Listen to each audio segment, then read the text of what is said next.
This is a show with no particular niche, baby. It's always about hanging out. Maybe we'll laugh at some stuff, maybe we'll learn something new, but it's always about hanging out, me and you.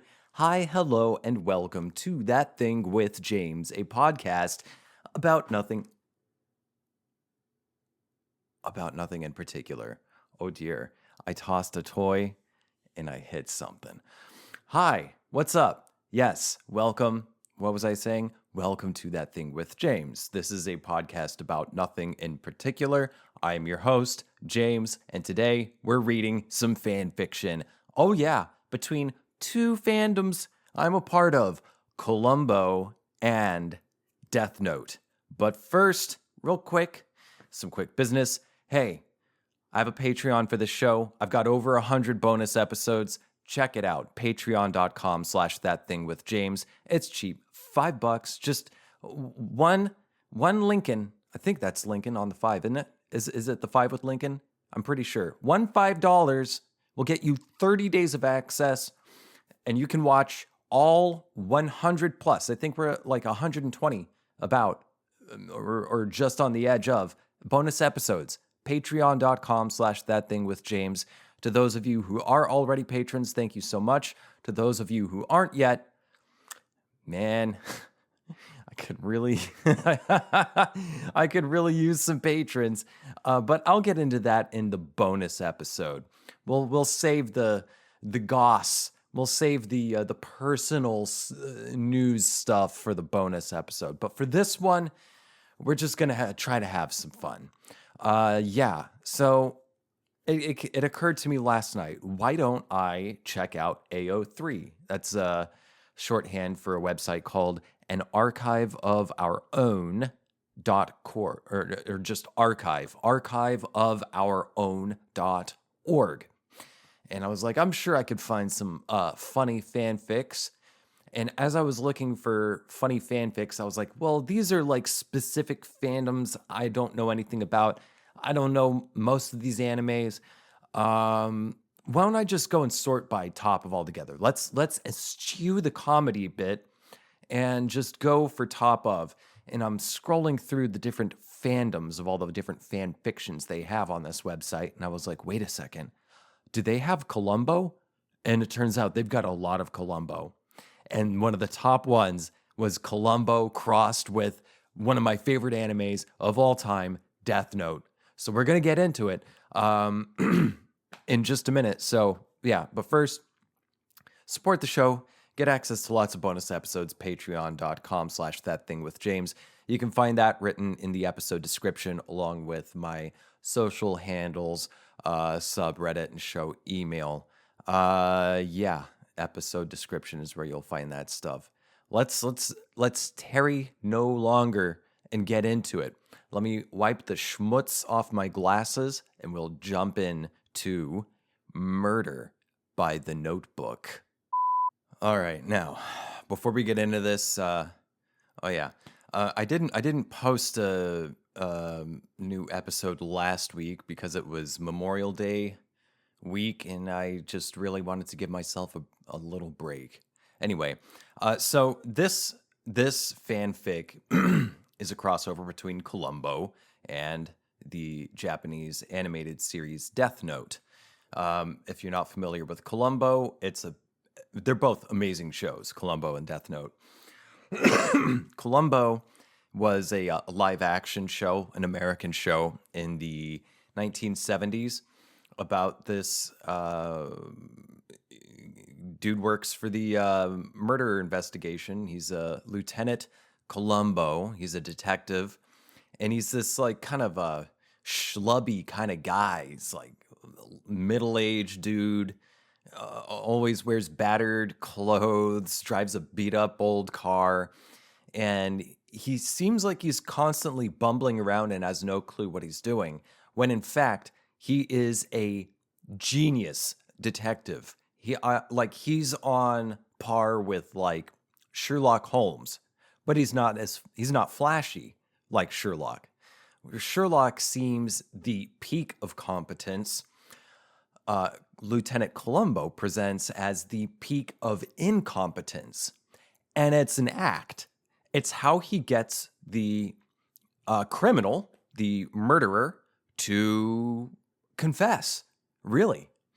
And then basically every single episode, perhaps not basically, perhaps literally every episode, he ends up getting the murderer to aid him in solving the murder. He's that good. He tricks the murderer into thinking that he buys their story, that it was someone else or something else, and he, elects them into his aid and just slowly, over the course of the hour-long episode, pokes hole after hole after hole in the murderer's bullshit story. It's a great show. I love it. I love it. I love it. It's so good. And then Death Note, like I said, it's a Japanese animated series from the early 2000s.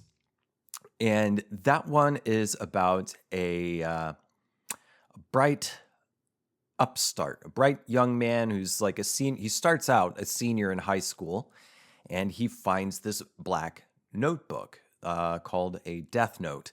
And there's rules written inside.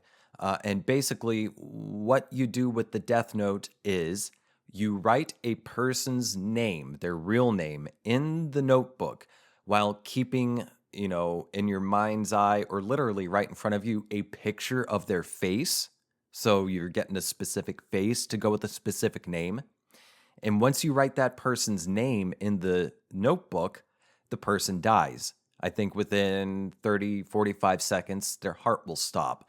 Unless you write other means of death. So yeah. And there's also like a god of death. A Shinigami is what it's called.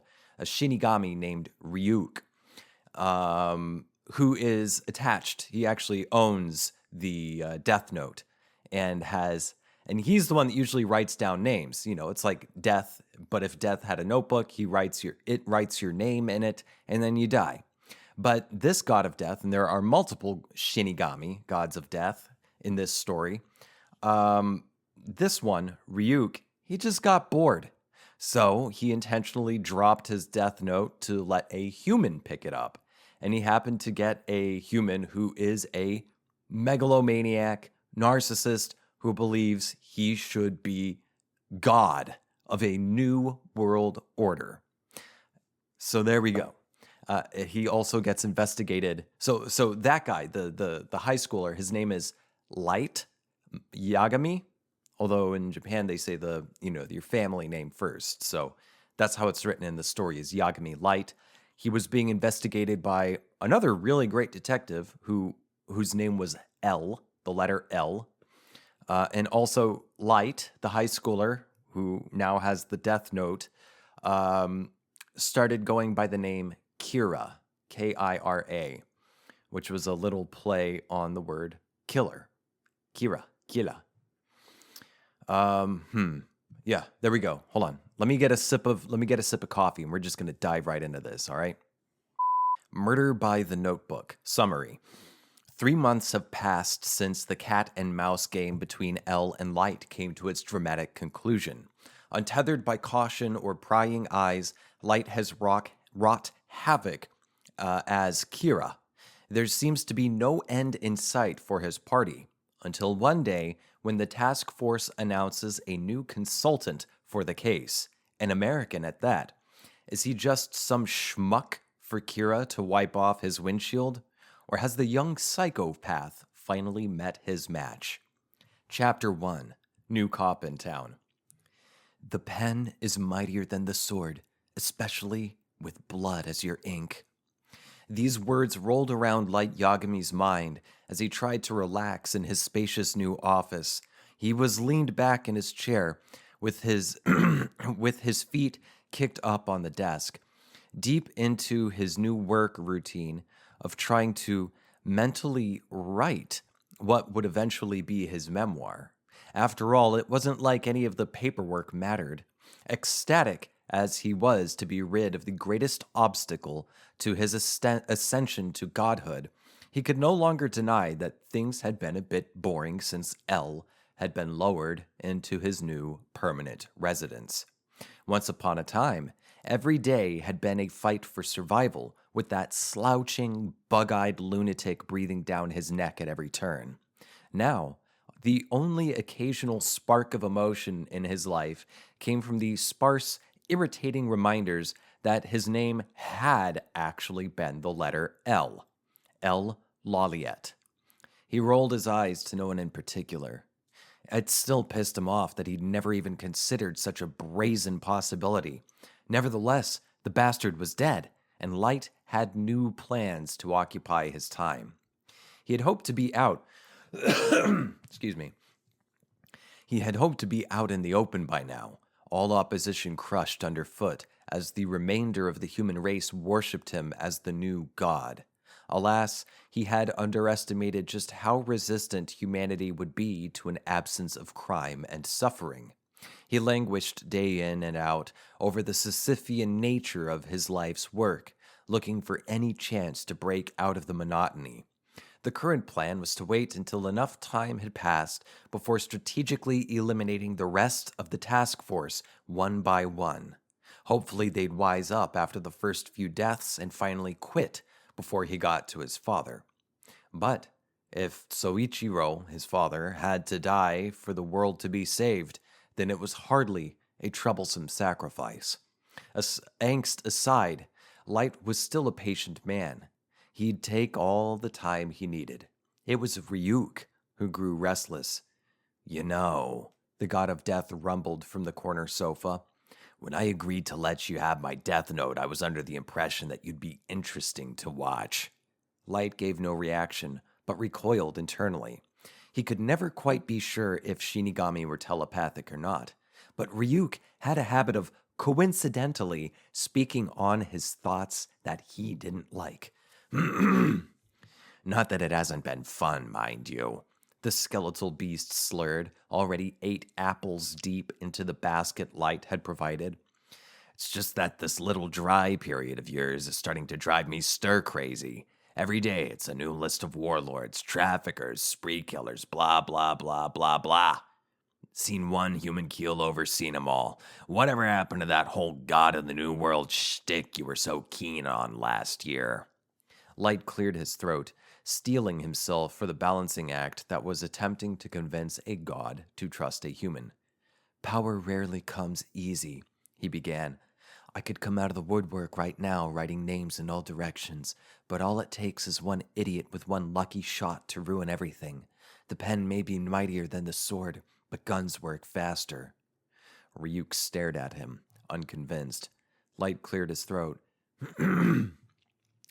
In the meantime, I'm about to head to the common area anyways. We're supposed to get a new consultant today, and I have to play along as the eager lead investigator desperate for help in such an impossible case. He flashed a hideously out-of-character, polite smile at Ryuk, getting into the right headspace. Who knows? Maybe he'll be fun for a bit. Ryuk was still staring at him. It was starting to unnerve him when he finally grunted and shrugged. Anything to break the routine, he concluded.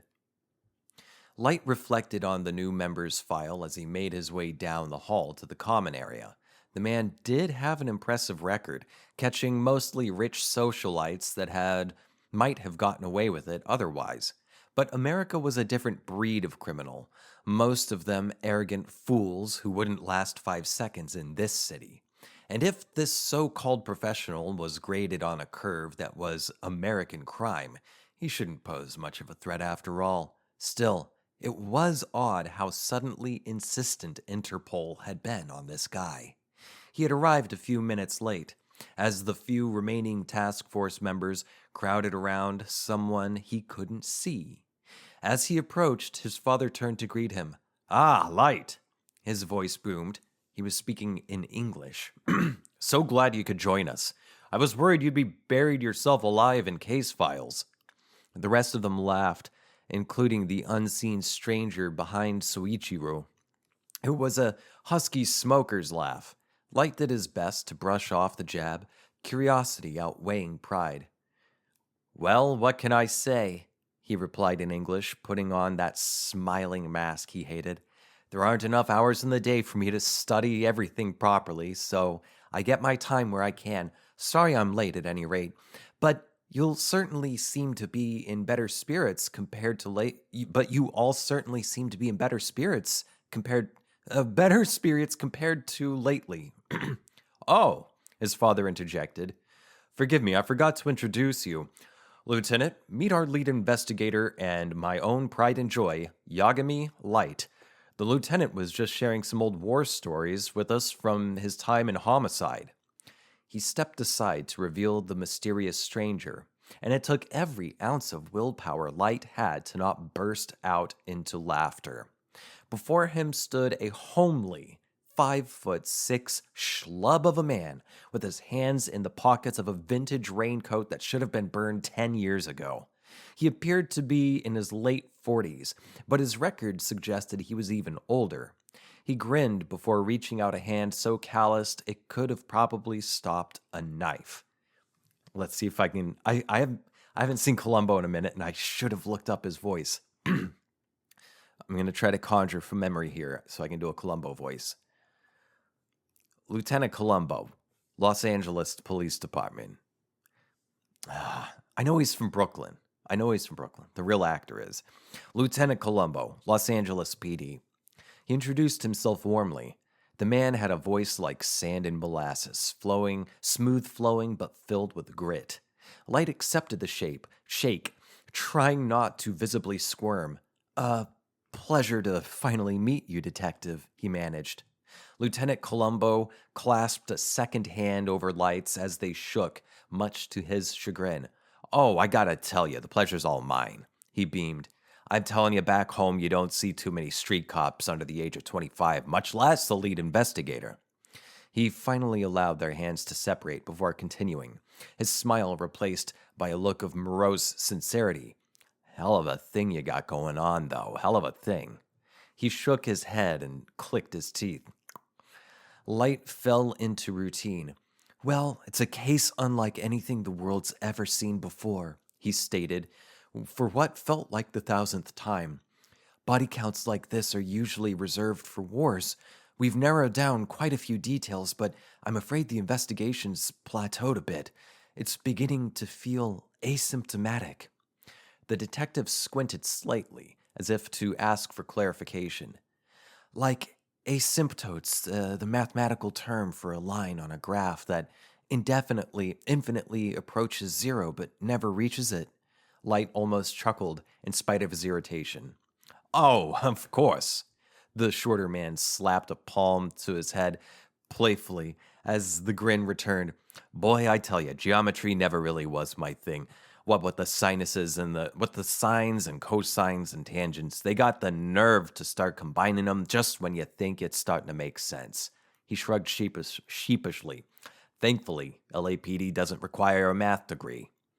The American had a casual nature, the likes of which Light had never seen before, and he found him all the more obnoxious for it. He smelled like a combination of cigar smoke and old fry oil, like someone's grandfather's favorite recliner had gained sapience and a bad haircut. He seemed barely capable of finding his own keys, much less catching a killer. As relieved as Light was, he also couldn't help but feel a bit insulted by Interpol. Really? Was this the guy? This was the man who came so highly recommended by America? Western criminals must be dumber than I thought, he decided. If you want, detective, I could show you around and let you start going through the files, Light offered. I'll have to warn you, though, it's a mountain of paperwork. Oh, please, just Columbo's all right, Columbo replied in earnest. And while I'm not going to say no to a grand tour, the files you can keep. Trying to play catch up on so much death and destruction, it's bad for the soul, you know. Besides, I'm mainly here to focus on one homicide in particular.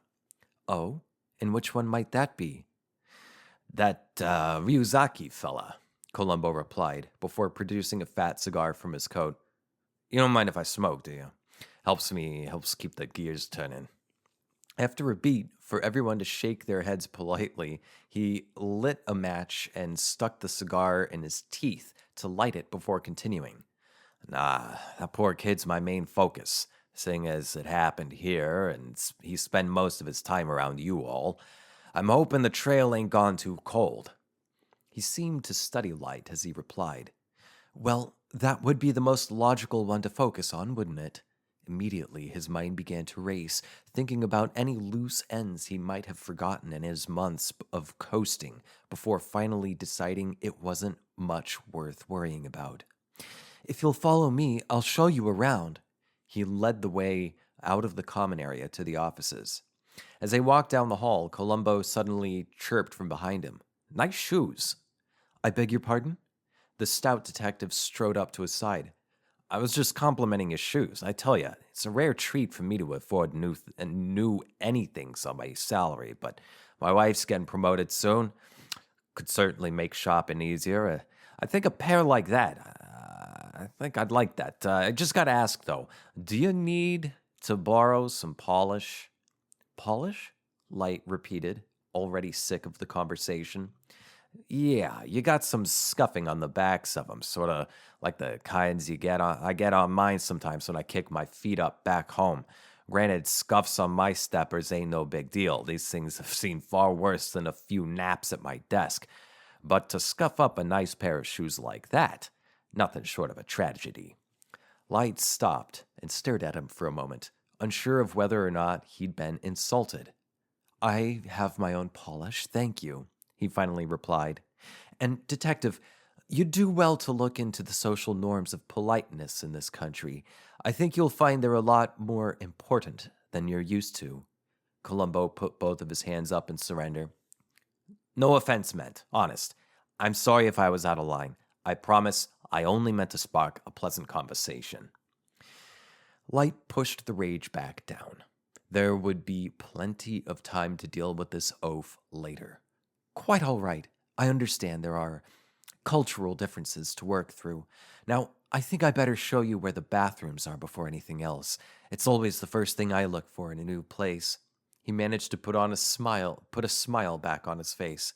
You read my mind, Columbo grinned, his right eye squinting as he fell back behind Light. Light paid him no attention as they made their way. He was content to simply float through the rest of the day after this tour was over, and his office seemed to beckon him as they passed it.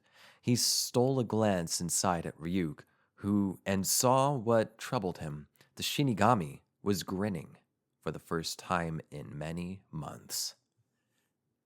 I think, let's see, how long is the next chapter?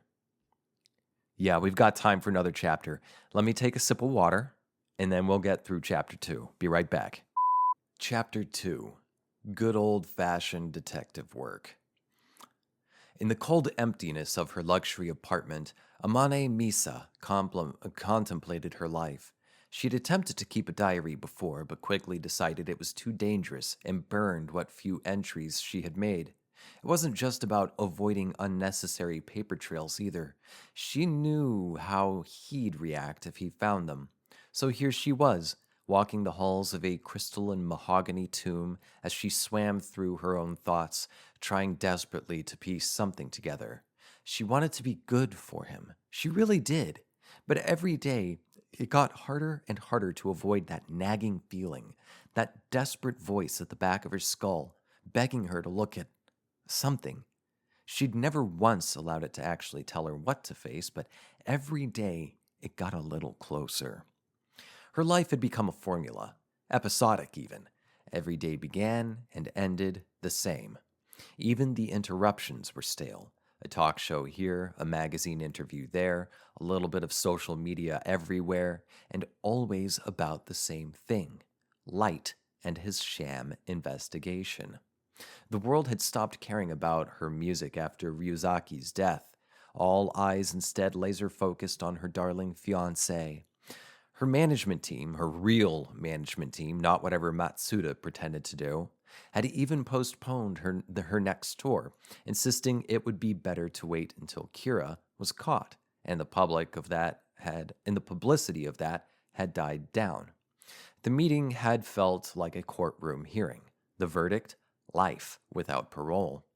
As long as Light maintained his crusade and facade, she would forever live in his shadow.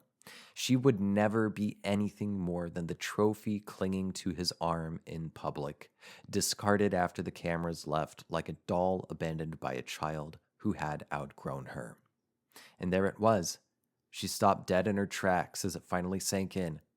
All she had ever been was The front door unlocked, and she jumped before regaining her composure and made her way to the couch, trying to look busy with her fan mail that she kept as a decoy. As long as she fretted away with something he considered trivial, she wouldn't have to listen to his self-aggrandizing tirades.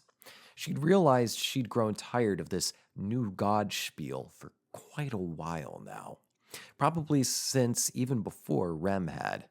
No, can't go there. Not when he's around. Hey, she offered, smiling sweetly at him. In spite of everything, she found herself still hoping he'd toss a bit of affection her way. But he did not. Still replying to stalkers and perverts, he grunted before moving to the kitchen.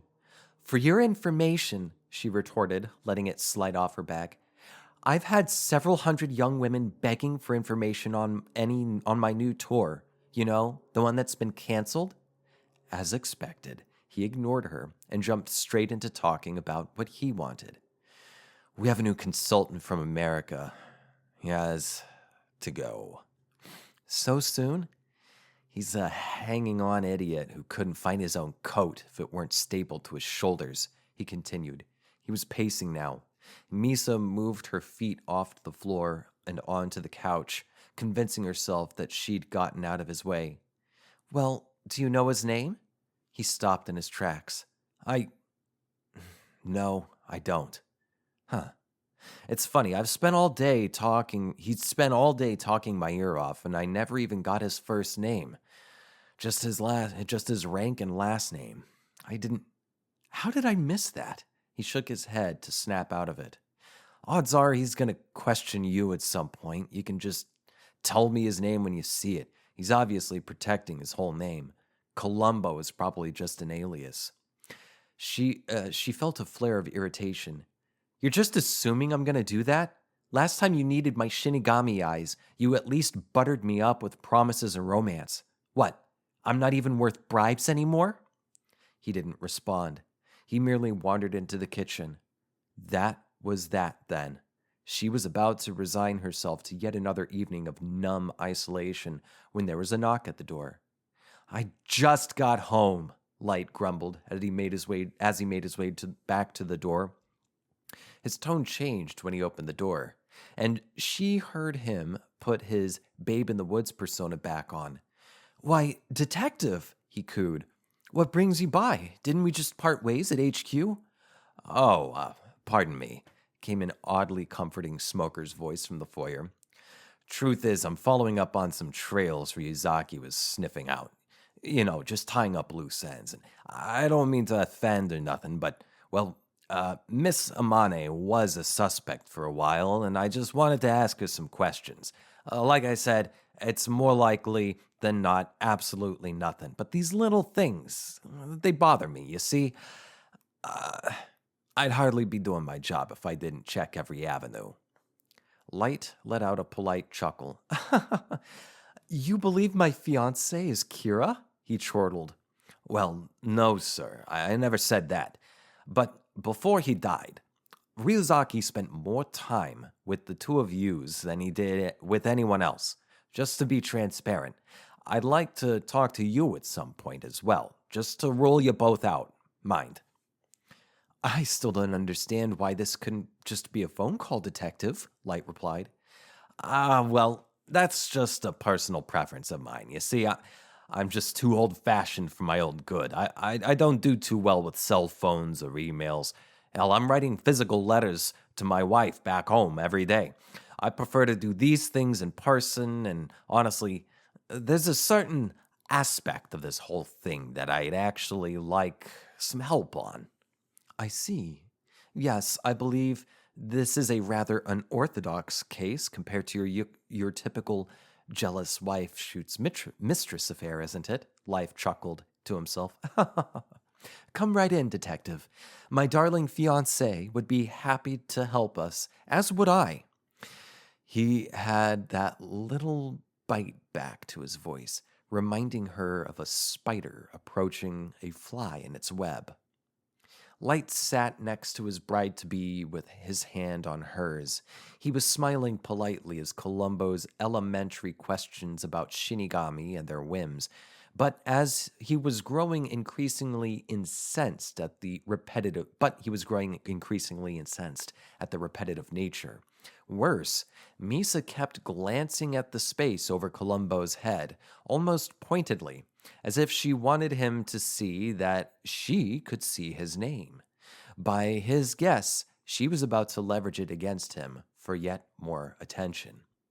She really was becoming more trouble than she was worth. It occurred to Light that if he didn't find a way to deal with her soon, he was staring down the barrel of a marriage to her, making it much harder to dispose of her without putting unnecessary eyes on himself. Oh well, that was a bridge to be crossed later.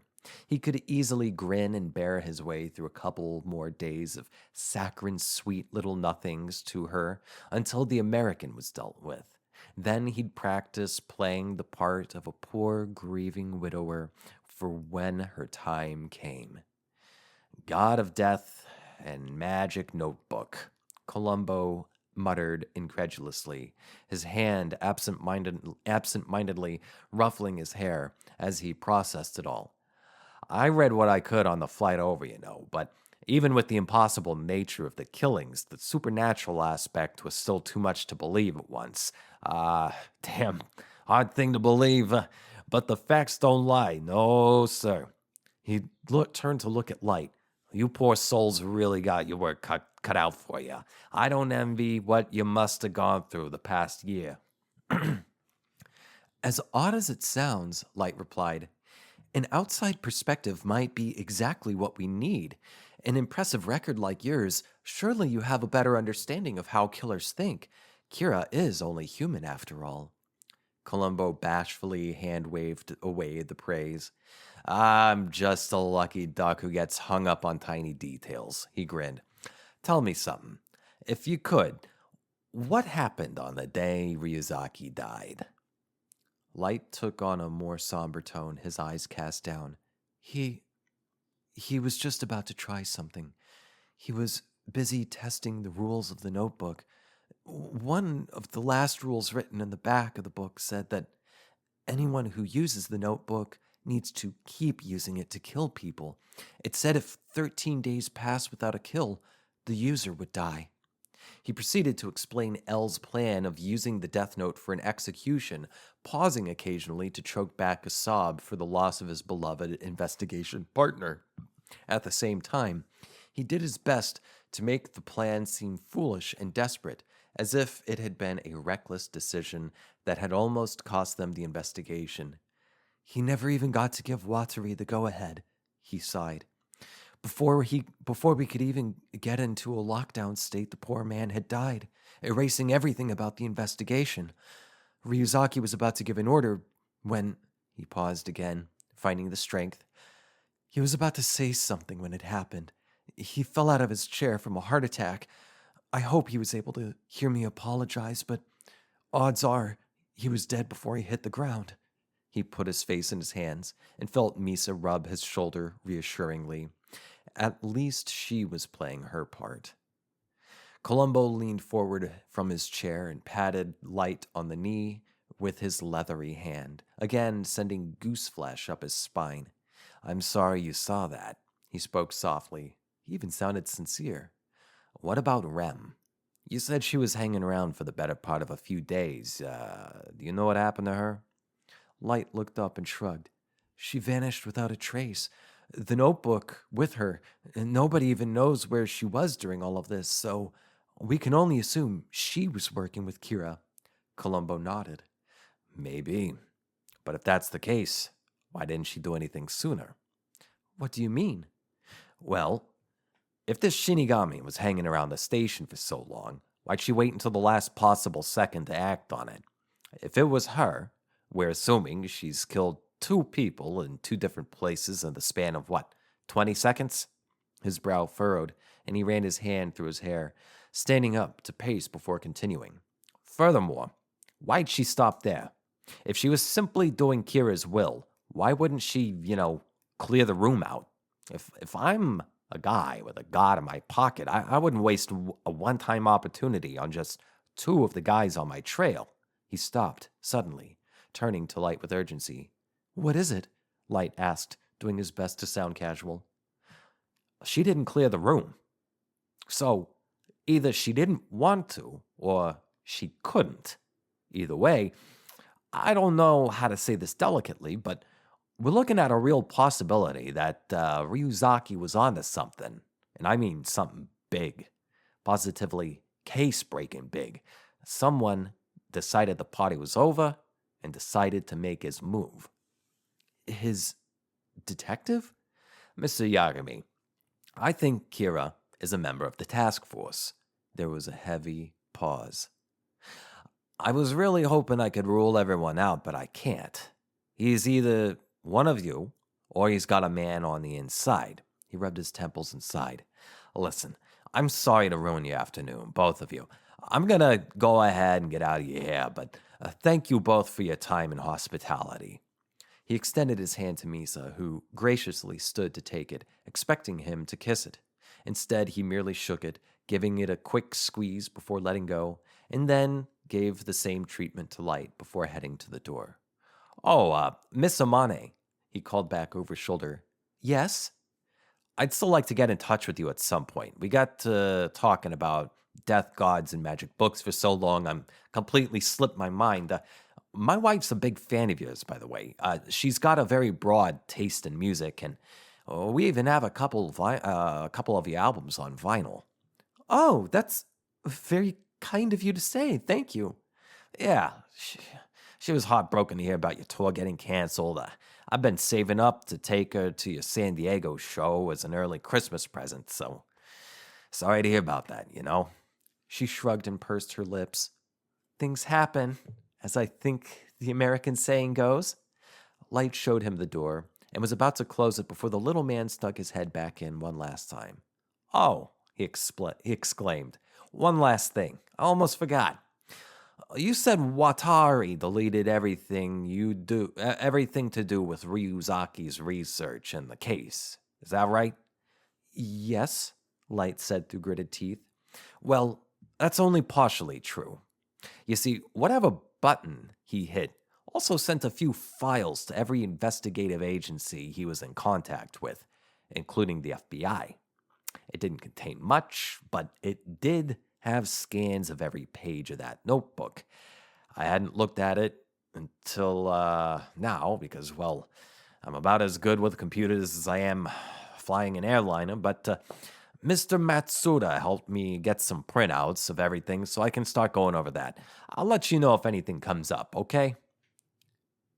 Then, there they were, alone. They were alone. He approached her suddenly. Wait. Page break. They were alone. He approached her, suddenly getting gentler and more tactful. You see what I mean? He asked softly. She didn't look up at him, but nodded her head as she read through the same fan letter for the 6th time. So, did you get his name? She heard the fear in his voice. All at once, she was over it. All of it. I took the ideal twice, she said evenly. If I'm lucky, I might make it to 30, and that's if I'm lucky. I did that for you, Light.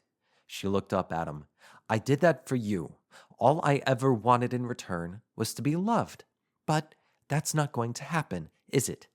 Your love, your equal, died 3 months ago. He was staring at her in exasperated anger.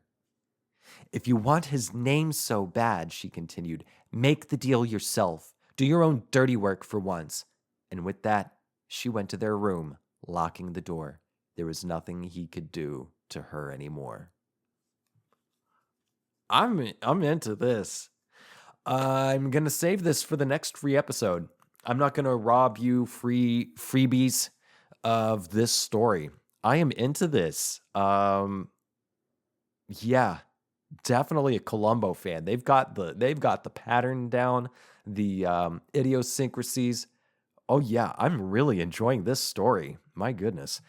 Um, that's it. That's it for this free episode. Thanks for watching, and consider, please, becoming a patron at patreon.com/thatthingwithjames. There's a lot of stuff. I think it's at least worth $5, you know? That's if you want to. If not, you're okay. But it'll be worth your money. I promise. God, talking like Columbo's got my thing coming up. I've got this little East Coast accent that comes up sometimes because I spent, there was only 4, but they were 4 very formative years in New Jersey when I was a kid. That's it for this episode. I'm going to pick this story back up where we left off in the next free episode. So in this week's bonus episode, I'm going to figure out what I'm going to do. I'm definitely going to goss about what's going on in life right now. But in the meantime, I'm going to charge the camera and probably find out some funny stuff to read. Yeah. Thanks for tuning in. I hope to catch you next time. I hope you like my character work that I'm doing here. Bye.